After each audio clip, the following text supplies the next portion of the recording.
Hello, my name is Todd, and I am a registered professional biologist and post-secondary instructor with Northlands College.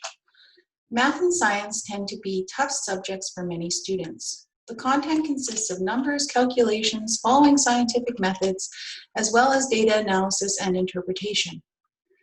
Not only is the content technical, but the teacher tends to be technical as well, as this is how they've been trained. To alter the structure and delivery of programming to better meet the needs of Indigenous learners, I have prepared a short PowerPoint lecture that is primarily visual aids, as many Indigenous teachings are learned by watching and listening.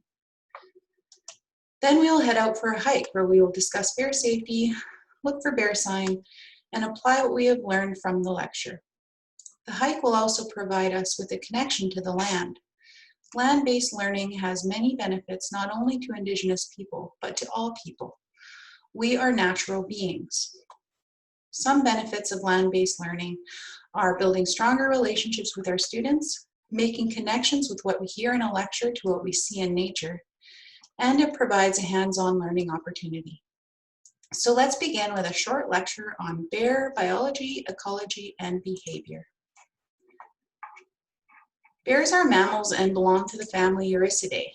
The family Euricidae is not an overly diverse family when compared to other animals in the animal kingdom, having 8 species around the world. Bears are large mammals, and the males are generally larger than the females. They have small round ears, small eyes, short tails, and rough fur that comes in a variety of colors. Bears have non-retractable claws, large skulls, and large teeth. Bears are found on all continents except Antarctica and Australia, and are mainly in the northern hemisphere due to the effects of humans limiting their range or hunting them close to extinction. Bears are omnivorous, and depending where they live will determine what they eat. The bears of North America include the polar bear, grizzly bear, and black bear. There is overlap in the areas in which these 3 bears live, and they all have specific traits which make them unique. All 3 bears spend their winter in hibernation, and the females give birth to their young during this time. Grizzly bears and black bears can go for up to 100 days without eating, drinking, urinating, or defecating. They live off a layer of fat they accumulate during the summer and fall. Bears are generally solitary animals, with the exception of a mother with her cubs. The polar bear is the largest bear out of the 3 North American bears. Its head and body are up to 8 feet long, and adults can weigh up to 1,600 pounds. Polar bears are considered marine mammals by some, roaming Arctic sheets of ice, swimming long distances, and frequenting the land of the tundra. They have a thick fur coat that extends to the bottom of their paws and is white to help them blend into their surroundings of snow and ice. Under the white fur, the skin is black to better soak up the sun's warm rays. Polar bears' main food choice are seals, where they hunt the ice sheets waiting for a seal to surface for air, or stumbles upon a cub that has been left unattended while its mother searches for food. If they are lucky, they will stumble upon a carcass such as a whale. The grizzly bear is the 2nd largest North American bear, where its head and body are 5 to 8 feet long, and adults can weigh up to 800 pounds. They are found primarily in the western and northern parts of North America.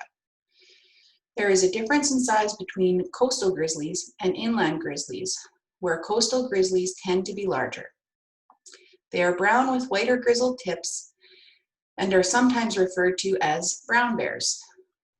Being omnivorous, their diet consists of roots, berries, fruit, leaves, nuts, insects, fish, rodents, and ungulates such as deer and moose. Although grizzlies are solitary animals, you can see large groups in a stream or river when the salmon are migrating.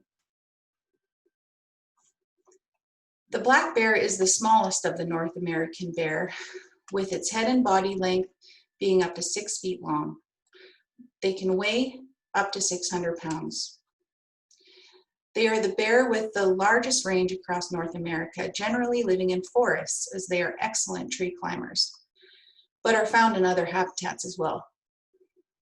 Black bears can be a variety of colors such as black, brown, blue-black, blue-gray, cinnamon, and even white, which is very rare. Like grizzlies, black bears eat a variety of foods, as I had mentioned previously. So how do we study bears? Wildlife biologists all over the world use common methods to study bears in the wild, and I will discuss a few examples that I have encountered in my years as a biologist. Helicopters are used to conduct aerial surveys and administer anesthetic drugs to bears to put them to sleep for further analysis. Helicopters are also used for transportation of field crews into remote locations. Drones are used to video and take pictures of bears. However, studies have shown that a drone can cause stress to a bear initially, but they do become used to them after multiple encounters. Satellite GPS collars are placed on bears to monitor their location for information on range, or to monitor a bear that has become habituated to humans and needs to be tracked for the safety of the bear as well as the community. Drug delivery, food snares, and live bear traps are used to capture a bear in order to complete a health assessment or place a satellite collar or to relocate a bear. Another method used to collect data is conducting track counts, looking for scat or poop or other bear signs such as tree scratching or root digging. This is the least invasive method of data collection. The growth of the human population has affected lives of bears all over the world. Bears are animals that are easily habituated, and this can get them in trouble with humans. Since bears are large mammals, omnivorous, and curious, this causes many issues, and I'll only discuss a few examples. The building of towns and cities has decreased the habitat in which animals live and increased the encounters between bears and humans. A natural, unhabituated bear should be afraid of humans and tend to avoid us. Another example is the loss of sea ice due to climate change, and this is affecting polar bears by having a reduced hunting range, difficulties to find a mate, and being forced onto land and into communities in search for food. The final example of a human-bear interaction is hunting. Humans interpret the term hunting in different ways. The traditional term of hunting is to hunt for food and medicines.